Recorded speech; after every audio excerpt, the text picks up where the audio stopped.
Imagine this. You spend your whole life pulling invisible strings, trying to make people love you, make events go your way, make the future match your plans. But what if every string you pull just ties you tighter to your own suffering? What if, in your desperate attempt to control the world, you are quietly building the walls of your own prison? Today, let's question everything you've ever believed about control and discover with Epictetus the shocking truth. Freedom does not begin when you gain power. It begins when you let go. All your life, you've been taught that control is strength. Control your career, your body, your destiny. That's the path to success, right? But think about this. The tighter you grip sand in your hand, the faster it escapes. Modern life amplifies this illusion. We track every calorie, every heartbeat, every social media follower. We create routines, lists, backup plans for our backup plans. And yet, anxiety is at an all-time high. Why? Because every attempt at total control reveals just how little we actually command. The future laughs at our schedules. Other people ignore our expectations. Epictetus understood this deeply, not from theory, but from brutal experience. Imagine being born a slave in ancient Rome. You do not own your time, your body, your freedom. Any day could bring pain, humiliation, or death. That was Epictetus's reality.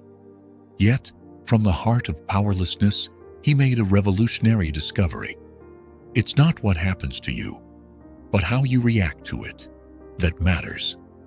His life proves this isn't just a nice idea, it's a survival strategy. Ask yourself, if Epictetus found inner freedom with nothing to his name, what excuse do we, who have so much, really have? Let's get honest. We chase control because uncertainty terrifies us. Our minds crave predictability, the feeling that we are the authors of our fate. But in truth, how much do you really control? You can plan your words, but you cannot control how they are received. You can train your body, but not prevent every illness. You can save money, but not guarantee the future. So, what happens? We exhaust ourselves, endlessly wrestling with reality, resisting what simply is.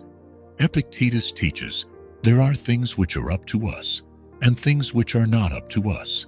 This is the fork in the road. Down one path, anxiety, frustration, perpetual disappointment. Down the other, acceptance, peace, and, paradoxically, freedom. Picture two circles. The inner circle contains what you can truly control. Your beliefs, your decisions, your reactions. The outer circle is everything else. Other people's opinions, the weather, the past, luck, even most of your own body's functions. Now, pause. Think of something that's been weighing on your mind. Is it in your inner circle, or is it outside, taunting you with its unpredictability?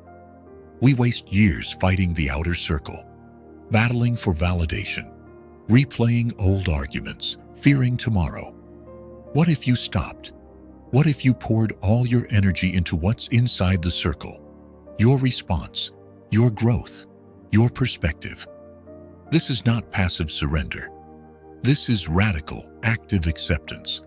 The most courageous thing you'll ever do is stop waging war on what you cannot change. Here is the ancient paradox.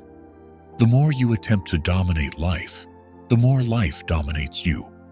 Ask yourself, are you living for freedom, or simply collecting more things to manage, more responsibilities to suffocate under? Modern culture preaches take control at every turn, but the people most obsessed with control are often the least free, trapped in cycles of worry, overthinking, and exhaustion. Epictetus, with nothing, was free. Most of us, with everything, are slaves to invisible fears. What would it take to reverse that? Let me tell you a story. Imagine a man who inherits a great fortune. Suddenly, He has the means to control every detail of his life. He chooses the finest foods, the best home, the most exclusive company. But the more he tries to shape his world, the more he becomes terrified of losing what he's gained. He locks every door, mistrusts every friend, obsesses over every small threat. His wealth is now a cage. Epictetus would say, freedom isn't achieved by satisfying desire, but by eliminating it. Real liberation comes not from getting what you want, but from wanting less, from not needing the world to bend to your will. Now look around at your own life.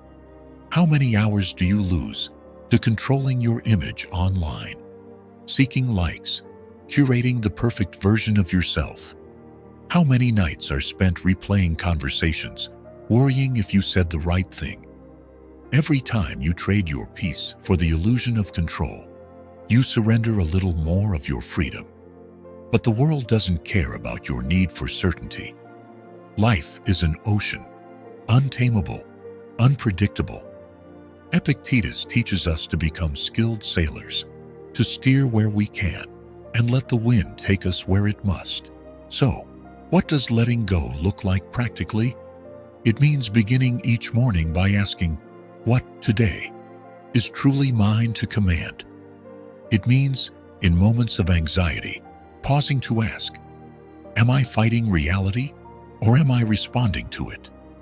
It means reminding yourself again and again that you are not your circumstances, you are the author of your response. Try this. For 1 week, write down every time you feel frustrated, anxious, or angry. Next to each, note whether it's because you're trying to control something outside your circle. At the end of the week, look at your list. How much of your suffering was avoidable? This exercise alone can change the entire course of your life. Imagine, truly imagine, the moment you finally release your grip. The argument you'll never win, the past you can't rewrite, the person you can't change. Letting go feels terrifying at first, like falling, like losing, though. But what actually happens is, you gain yourself. In that surrender, anxiety loosens its grip, space opens in your mind. You breathe, and you realize, freedom was never outside you. It was always within. So now I ask you, what invisible chains are you still holding? What could your life become if, instead of fighting for control, you fought for clarity, for peace, for acceptance? Epictetus said, no man is free who is not master of himself. For the next 7 days, practice the art of letting go. Each time you catch yourself clinging to control, pause, name it, and choose release instead. Freedom doesn't begin when the world obeys you. It begins when you no longer need it to. That is the lesson of Epictetus. That is the secret of real, lasting freedom.